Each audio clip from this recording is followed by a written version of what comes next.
Hello everybody, my name is Willy Carranza. I'm going to be showing you today my project. I'm a student at Texas A&M International University. I'm currently taking the class of Fundamentals of Graphic Engineering. And it's going to be my project. As you can see, it's just a simple Yoshi. Alright, now I'm going to show you actually what it's supposed to look like. Just give me a second. Alright, now this is actually just a plush toy, a really toy you can get in pretty much anywhere. This is actually a gift, I believe, from my nephew, and I want to show him actually how to do in the program. So I actually been doing this for a while, for about 2-3 days, and it's gonna be in the end result of what I have.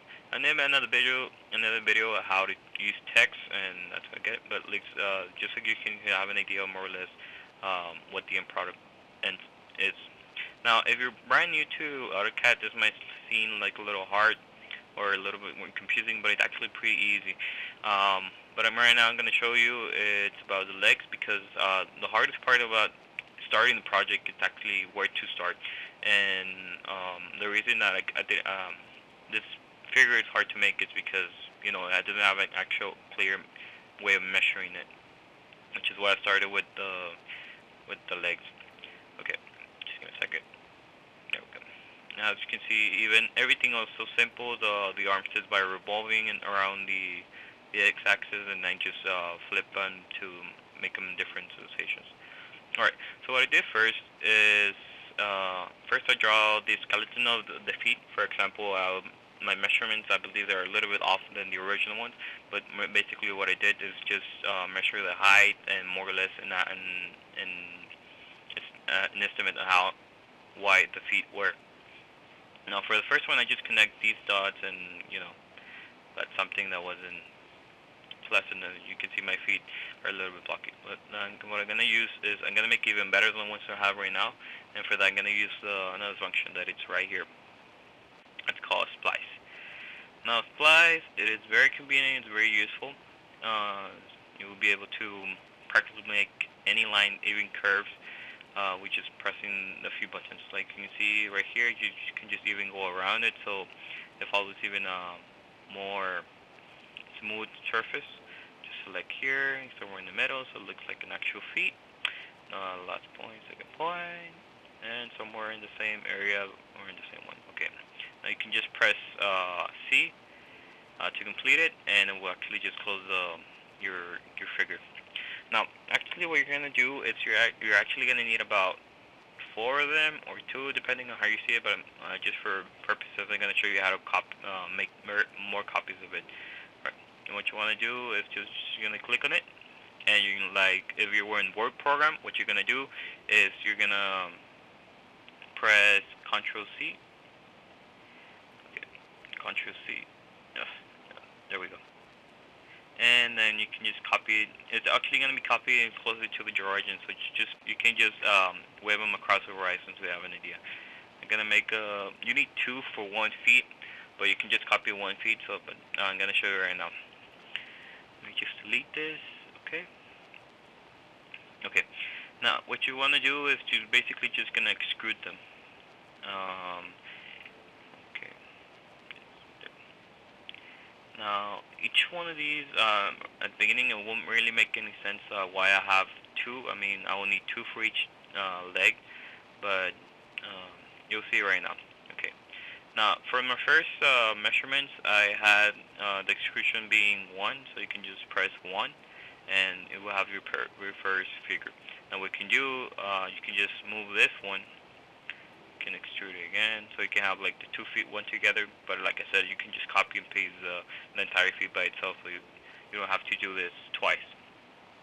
Okay, you're just gonna move this one. Oops. Okay. Oops. Okay, there we go. Move. You just press any point, and it's going to be completely on top of the other one. Since it's the same figure, it won't really look as much of a difference. But you see right now why I need 2 different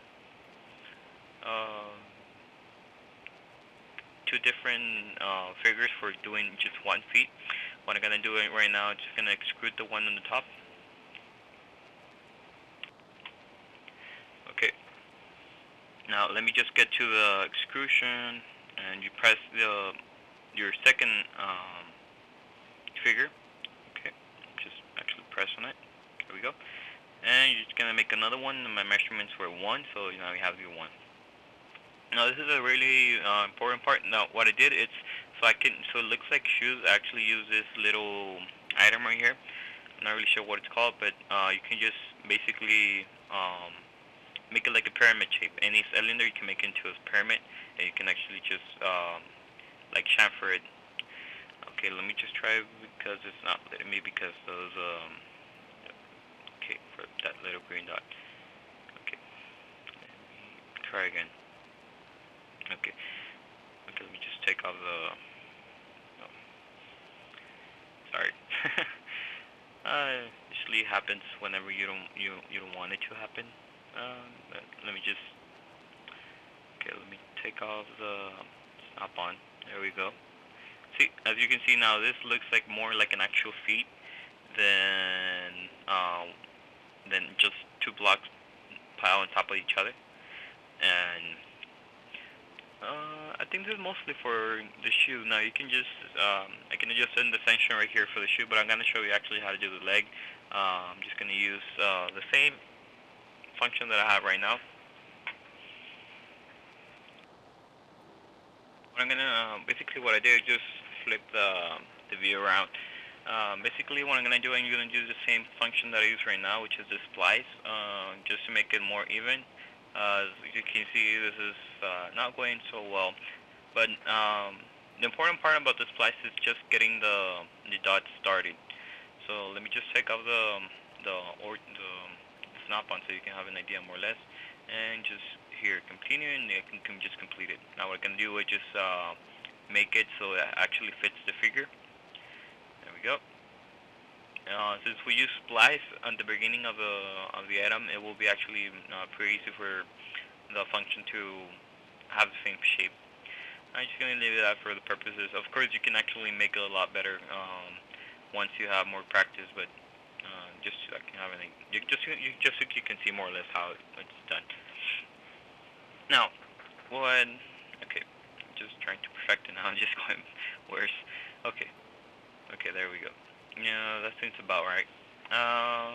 This is gonna be the actual leg of the Yoshi, so we can just extrude this item since it's gonna be the leg. Now my original measurements I believe were 4, so we can just go ahead.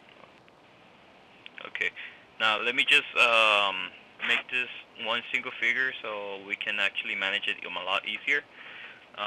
So we just put union and then you select all the items, and remember the green one is everything that touches, it will be included.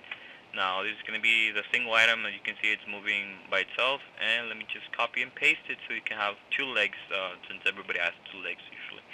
Now since this Yoshi is a plush toy, it does tend to have the legs spread out, shown by my first one, and this actually the legs that I have right now are a lot better than the ones that I used to have in my original AutoCAD drawing.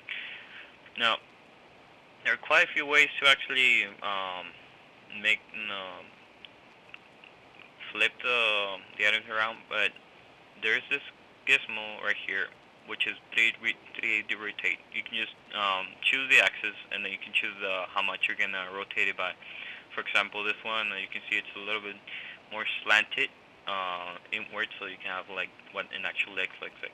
And if you press 2 items at the same time, actually it's considered one same item. So as you can see right now, it's just completely going bananas. Now you have to actually just choose one and then run one. There we go. And that's more or less how you do it. Now, since the legs are better than the ones I have. Okay, and that's practically how you actually make the legs for the Yoshi. Now there's a lot of different ways, but this is more or less.